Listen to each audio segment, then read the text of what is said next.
Welcome to InspireTalk Radio, everybody. Great to have you on here. Now, we've got a wonderful guest with us this evening, Lisa Mcqueen.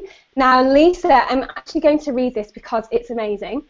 Lisa is a best-selling author, Infusionsoft Ultimate Marketer, and Small Business Icon Award winner.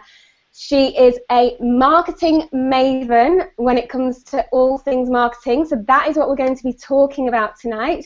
So if you've got any questions whatsoever, save them till the end, and you can ask some questions later on. I am going to hand over to my wonderful co-host, Stuart Harris, and Stuart's going to tell you a little bit more about InspireTalk and what it's all about and why we do it.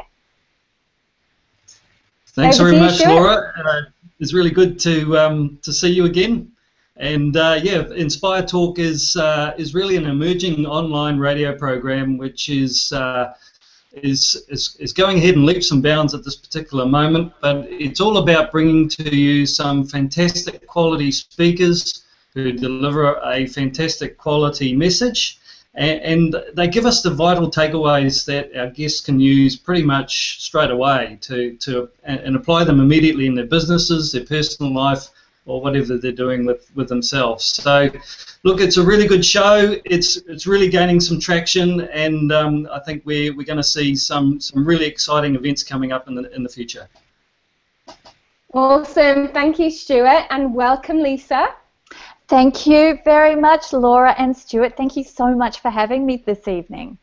Well, it's great to have you on here. Thanks for being on with us. So, we hear that you're a bit of a marketing maven guru. So I want to know, what does it take to become #1 in your industry? And if you could share one golden nugget that could help us, what would it be? Wow, that's a big question. The first question out of the gates is a biggie. I would say, to answer the question, what does it take to be #1 in your industry?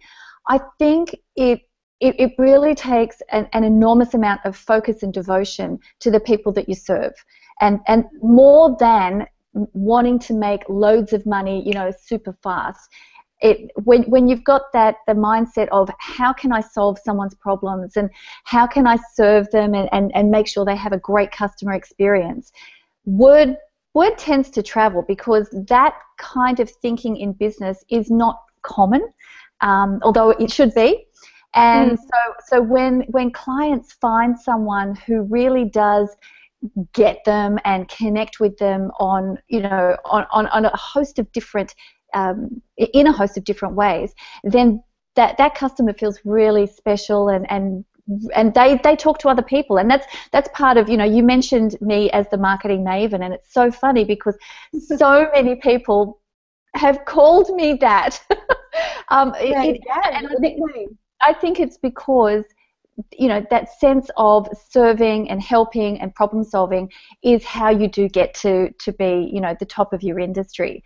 And so my advice to your listeners this evening would be, if you want to be, you want to totally dominate your niche, your industry, then start thinking about how you can do so much more for your clients, and how you can do it better than anybody else in the market right now, or anybody else in your town, and that's when you see that needle start to move, because you really do get traction from just having that kind of a an outlook on customer service.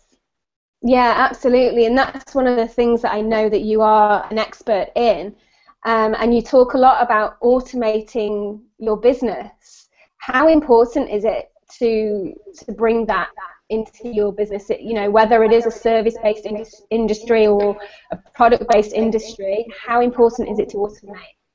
Well, look, let me paint a bit of a case study for you, a bit of a scenario here to illustrate this point of how important automation is.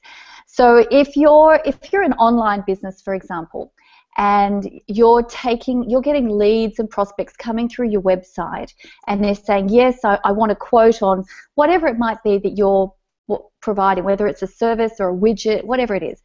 So someone will send you a request, they'll ask you for a quote, perhaps, and the statistics show that 97% of the people who ask for a quote are actually not ready to buy yet, but they will be.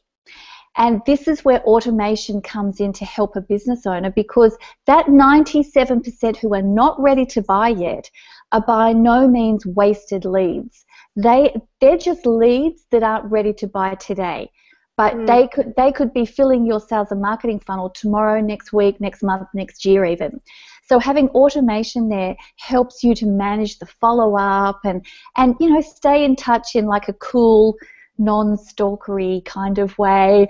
Whereas if you try to do all of that yourself, and the people who are on the call tonight, I'm sure there's many of them who would get hundreds of inquiries each week or each month, and they couldn't possibly deal with all of that manually and run a business and run staff and everything else. So automation really helps with what we call life cycle marketing, and that's understanding the life cycle of when a prospect comes into your sales funnel, all the way, managing them all the way until they become a client. So yeah, absolutely invaluable. Fantastic. Thanks for sharing that, Lisa. Okay. And Lisa, look, I totally agree with you. It's one of the big issues that salespeople have is they don't have the follow-up, and they're often too busy working with a lead that they've secured right now, and they're preoccupied with it, and they just let all of that business fly out the window. If somebody's looking in and watching us at the moment, how would you go about advising them to seek the right sort of automation, and how would you advise them to implement that in a simple process? Yeah, great question.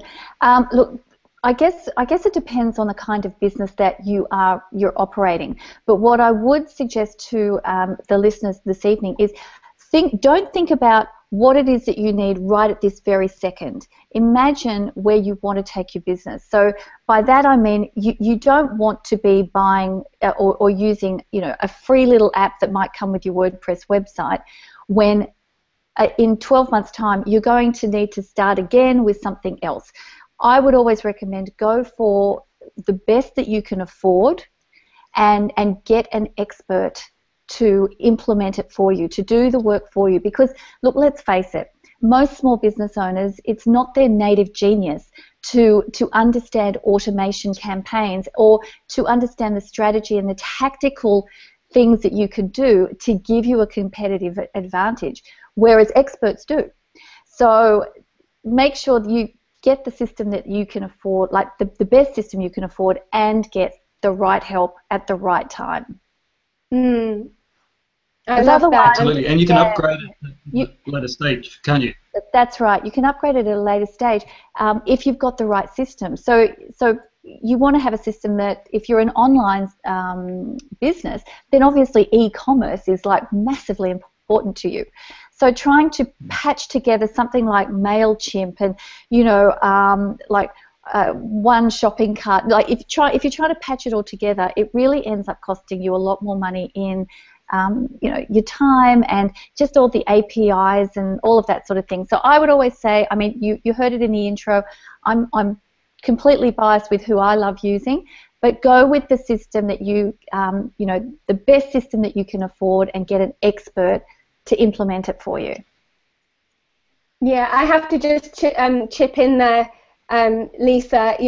I think that the whole automation thing has been one of the biggest challenges for me. Because when I started my business, I did do the whole piecing together, and then it's working out, does this system talk to this system? Actually, no, it doesn't. So now I've got to go and get another system, and then I have to pay another subscription. So yeah, I completely value what you're saying there. Is go for what you can afford. That's going to and get an expert to actually implement it for you. It makes all the difference. That's right. And it's those little ninja strategies, Laura, that, and with all due respect to all the amazing business owners on this call this evening, the amount of automation and what it can do for your business, you probably don't even know what you don't know yet about what it could do for you. And I think that's where having an expert come in and help you is totally worthwhile, because they know how to build, if you like, a safety net under every single system and process within your business to make sure you never miss a call, you never miss a follow-up. Your clients always feel really nurtured and looked after. And in today's economy, it's those little touches that, those personal touches, if you like, that makes so much difference to, the end result of getting someone from a prospect status into the client zone. So yeah, I see it every day. I speak to clients every day who have patched together. I was in New Zealand a couple of weeks ago, and I had one client. He had 6 different apps that he was managing on a daily basis within his business. It was a nightmare. The poor man was going nuts just trying to manage it all. So, yeah.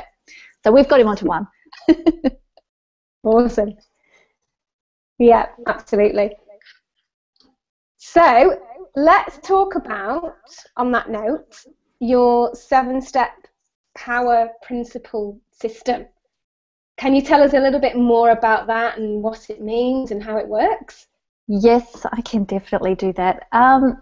Well, if I could take you back, I started in my husband's business about 12 years ago, and at that time, he didn't have a single process or system for anything, and I came from a really, process-driven industry. So I started doing things within the business that would make my life easier, and that's where these 7 steps came from. So the first step was we needed to find our tribe, and that is also, it's also known as understanding your ideal client and knowing where they are and who they are. And today we talk about them in different terms. Sometimes we talk about them in terms of, we have different customer or customer profiles or customer avatars. So step 1 is always understanding and knowing who it is that you want to sell to. And so many business owners make the mistake of thinking, well, I'm not going to limit myself by who I can sell to because I've got this widget or this cool new thing online. Everyone will want to buy it. But the fact is, you can't, as a marketer, it's impossible to market to everyone. Coke cannot market to everyone. Microsoft cannot market to everyone. They have very, very clear lines of where they go with their marketing, where they take it. The other thing is, if you're marketing to kind of no one, then you're going to be spending a lot of money on your marketing because you really have to have a shotgun approach.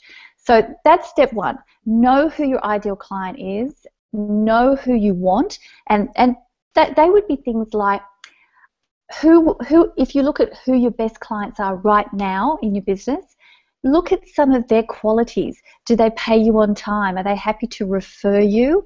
Are they nice to deal with? Those kind of qualities. And then you can really get granular in, okay, so demographically, where are they located? What age bracket are they? And you can really start to drill down on that. And when you do that, you get a super clear picture, and that's when you can start to go and find them. And the next step, I guess, for us was then going, okay, so now we've identified, we know who we want, but how can, what problem are we solving for them? So we then started to do what we call psychographic outlines, and we wanted to think about what kind of problems they had and how we could solve them. And we called those their hot buttons. So any problem that a prospect has is going to be a hot button that you can start to zero in on your marketing. And you see that very successfully. You only have to open a newspaper or look on TV, and the first thing they tell you is what the problem is and how they can solve it. So that's what marketing really, really comes down to, is how you portray the problem and present it to your ideal clients, and then the ideal clients will zero in on you because you've laser focused the way that you've marketed to them. They get a feeling that this company understands me. They know who I am. They know what I'm looking for, and it's really cool. It's so cool when that happens. And yeah, I love that part of it. I love that part of marketing. So that's the first two. Awesome. And it's really, really good too, Lisa. So at the beginning of the show, you were talking about how do I solve problems and how do I serve my customer base, being the emphasis of your focus, right? Now, if you've implemented the first two, and just quickly on this before you go on to number 3, sure. How do you do that without having to focus on the money side of it? Because everybody's sitting there saying, I need to make a sale, I need to make a sale, I need to get cash flow, I need this to happen. How do you balance that and make sure you're doing the right thing in those first 2 steps? That's a great question. And here's the thing. When you do this right, when you know who your ideal client is and you know their hot buttons, then they're coming to you. So instead of that, the marketing where you're going, buy me, buy me, buy me, which is really off-putting to people, instead you literally turn the tables, and people are naturally they're pulling towards you rather than pulling away from you, because your marketing's in alignment with your customer, your marketing's in alignment with your prospect, and they will come. They come to you that way. It's magical when it happens. Wow, that sounds absolutely. We want some magic happening. Amazing. So tell us about the next couple of steps in the process. Okay, so the next couple of steps are where we then get into lead generation. So lead generation is the way that you entice someone who's on your website, or even in your bricks and mortar business as well. You can still have lead gen there, but you're enticing them to give you some information, and you entice them typically with a tool which might be a free report. It could be, I've seen some really cool audit, like business audit lead gen tools, and what those lead gen tools do is that they encourage the prospect to put their name and email, and sometimes even more detail, depending on what you're offering. If the offering is perceived to be high value, then the prospect will give a little bit more information. And then with that lead generation, if you've also got automation, you can start talking to them. So they might only be interested at that point, not ready to buy, not ready to do anything, but they've come to your site. They've put their name in, they've raised their hand and said, I'm interested. And so then with the automation, you can then start to talk to them and nurture them and educate them. And at this point, it is not a hard sell at all. It really is soft touches and providing value, massive value in fact, so that when they're ready to buy, you will be the only choice, because you will have put in all the heavy lifting. And then step 4 follows on from that, and that is really automation leads to domination. And that's when you really know that you've done everything right. You've attracted the right person to your website. You've solved the problems that they've had. You've hit their hot buttons. You've offered them a lead generation tool, a free report, whatever it might be. They've come into your system. You've got automation. That's going to help you dominate the market and certainly dominate your competitors. And yeah, that's it starts to become like this alchemy of marketing, where all those elements just start to come together and build and build and build. And you can imagine, if you're on the receiving end of all this, you're feeling pretty good. It's the experience, the customer experience. And in the online marketing world, we talk about the customer experience so much now. It's become so important. So even Google measure, customer experience on people's websites. So it's super, super important to make sure that there's congruency between every element, every step, every touch that a prospect has with your business has to be congruent with the way that you want it, the way that you want them to feel when they become your client, which is, really valued, I guess. Lovely, and I love the language that you're using, magic and alchemy and. Well, that's what it's like, it's like this amazing. That's what marketing right. I have to say, one of the things that I was worried about at the beginning was, coming up with something that's attractive, like a lead magnet. And I always had a cheat sheet, like a how to wow your audience cheat sheet. And I actually changed it recently to a free 7-day speaker training program, and that has gone off the hook. So I think it is important as well to look at. I was always a bit concerned with how much value, how much do you give people at that point? And then I just thought to myself, I'm gonna give them a full 7-day training thing and just see what happens. And it's been fantastic. It's made such a difference. Yeah. And just considering the value that you are putting out there at that first touch point is really important. Oh, absolutely. And here's a pro tip on that as well. It sounds like you've already got it, Laura, but a pro tip, if you're offering a lead gen or a 7-day, anything like that, make sure you put your best stuff out there.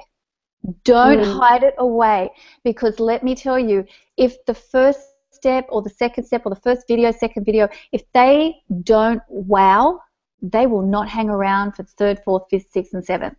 And so you have to make sure that the first couple of steps that you put out there are massive value. And and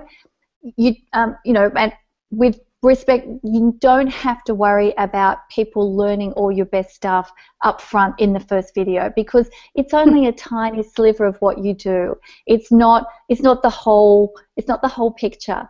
A lot of online marketers get really worried about having this kind of abundance mindset towards their customers. But trust me, if a client gets an earth-shattering, amazing piece of free information, that you will have them for life, and they will tell all their friends that are in the same business. So yeah, it works very, very effectively. So Lisa, can I ask you? You've obviously been very successful about doing this around what I term a bricks and mortar business like cleaning. Can you relate that to that type of business for us, for our audience? Just say how that they would use these principles and put them into effect around that type of business. In a cleaning business? Sure. A cleaning business, or yeah. Or sure. A laundromat. Yeah. Sure. So lead generation, it means different things to different industries. So like in a cleaning business, it's more along the lines of free reports and checklists and stuff like that. That's what works. In a marketing business, in an online business, things like the free videos. We're starting to see a lot of gamification coming through now. So you can go online and do a free audit of your business. It might be how's your SEO going? Like, there's so many SEO audits out there, but they're gamifying things to make it fun, basically fun for you to opt in or for their lead gen tool. Now, if you were a shoe shop, for example, a fantastic lead gen, and as you know, shoe shops are traditional brick and mortar shops, although they are going on more and more online. A great lead gen tool for a shoe shop would be a discount voucher, something that they could download. The same thing with a laundromat, a discount voucher to get them in the door the first time. So there are a few things, but if you think about what kind of industry you're in, and then what would be useful to your clients, what would they want to know, and what would they want to know for free, then that becomes something that you can turn into a lead gen very, very easily. And there's lots of beautiful ways that you can present your lead gen as well, and this is important too. If we're going to go back to the language of dominating your industry or your niche or your niche, however you say it, you want to make sure that you dominate it and you don't dabble in it. You don't want any dabbling. So present beautifully. Take the time, instead of having 10 lead gen reports or what have you.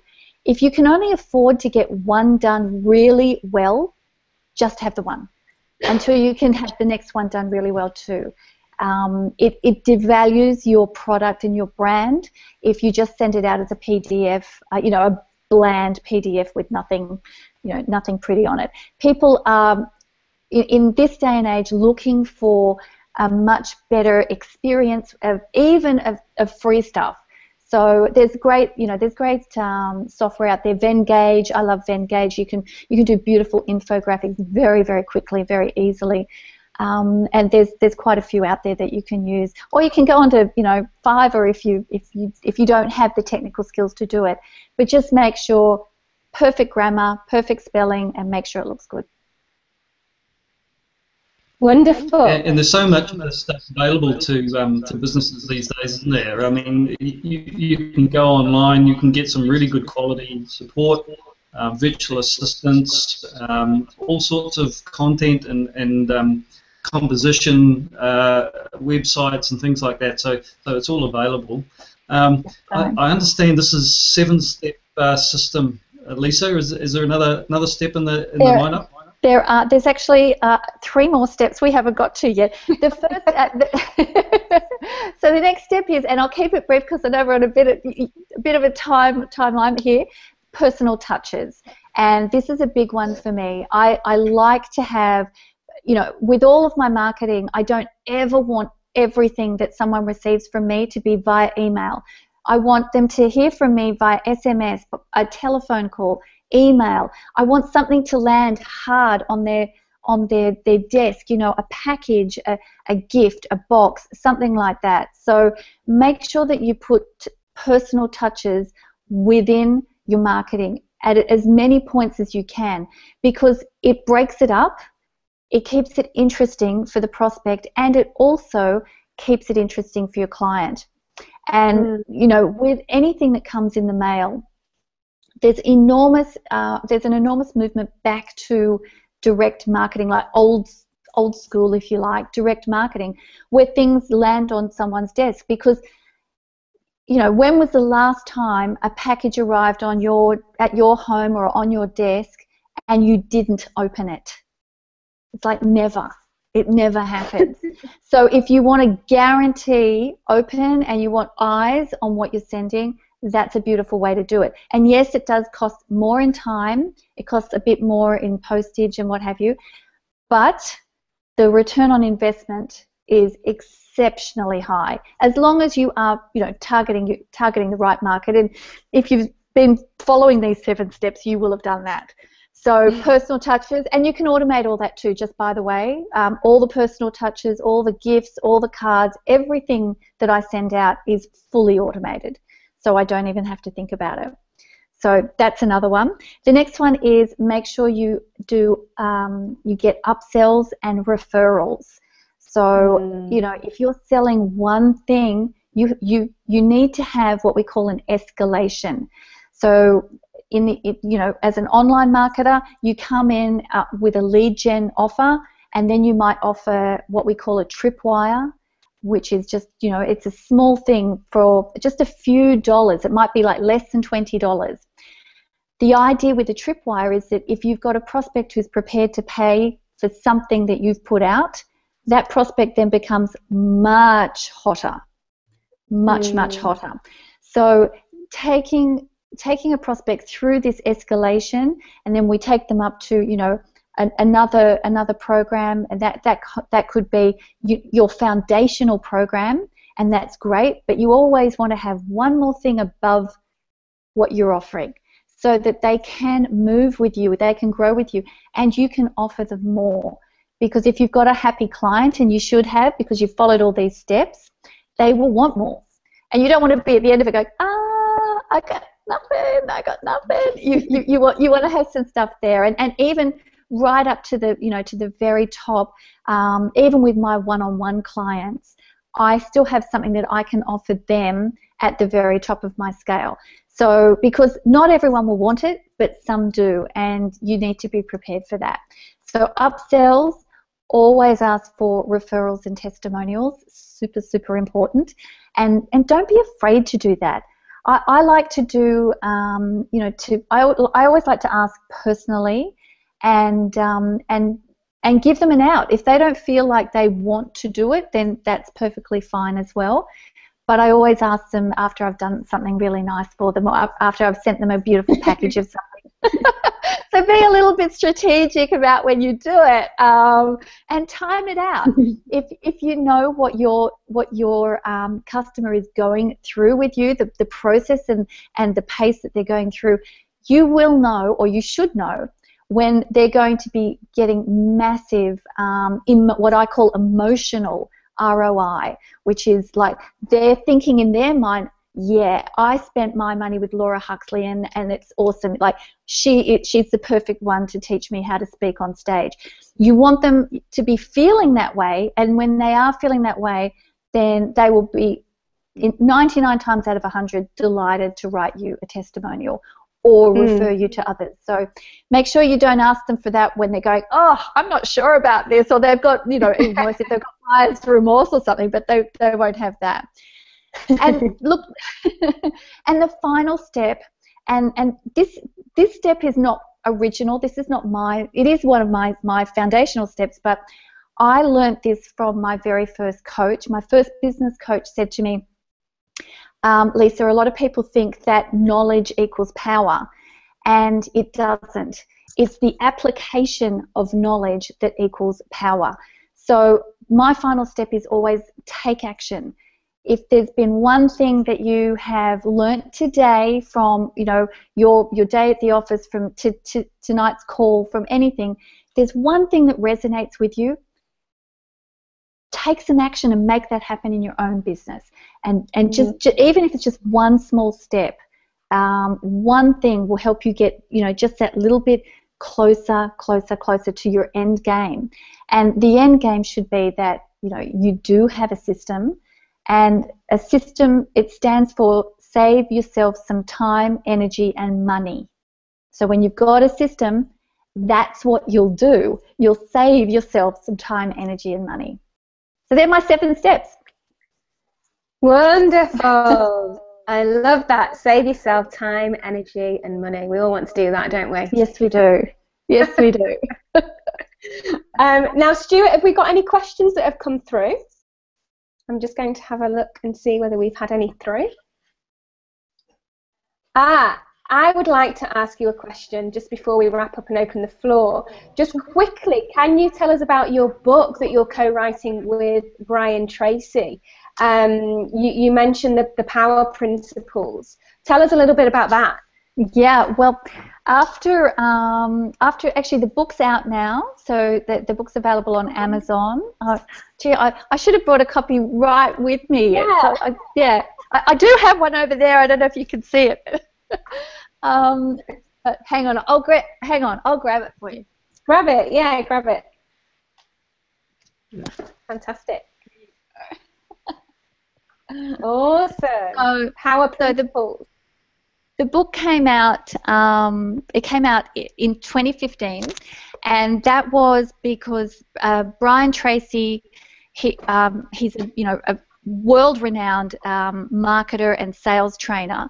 I think at last count he'd written 56 books. I think mine was number 57. And his people contacted me and asked me to come over to the US and appear as one of his guests on his show.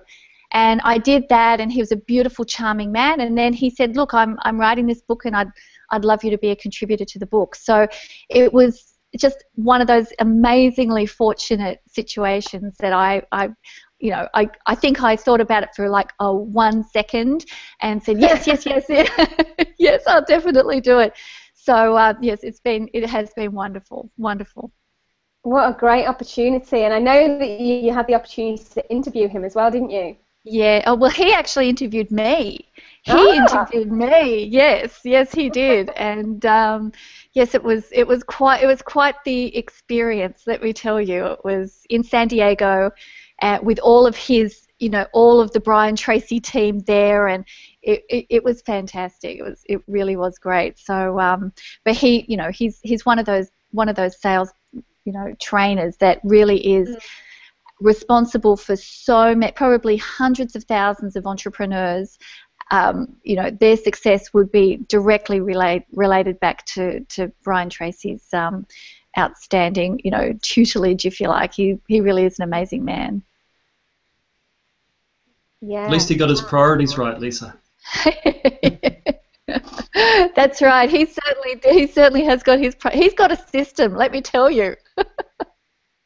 Well, thank you so much, Lisa. I'm going to hand you over to Stuart, because Stuart always takes some little golden nuggets from the show, and I'm sure that he's going to share some of those with us. So, Stuart, I'm going to hand over to you and share some of those golden nuggets. Yeah, thanks, Laura. So, look, I've been writing down I've got 2 whole pages of stuff here, and I still haven't got it all, so I'm going to go back and watch the show again afterwards. But what I've got here is one of the things I think that most people really don't get and understand is, how can I solve somebody else's problems, and how do I serve them? And I think, you know, you brought those up at the beginning. I know I've referenced them already inside the show, but I think if we can endorse that those are pivotal elements of getting business right. I like the fact that you talked about, I can't even read my own writing, life cycle marketing. That's it, life cycle marketing. Did I get that right? Yeah. Because yes, you did. you know, people think of marketing as just one sole instance, but it's not. It's a whole series of things that come together, and I think you've explained it succinctly in the 7-step system.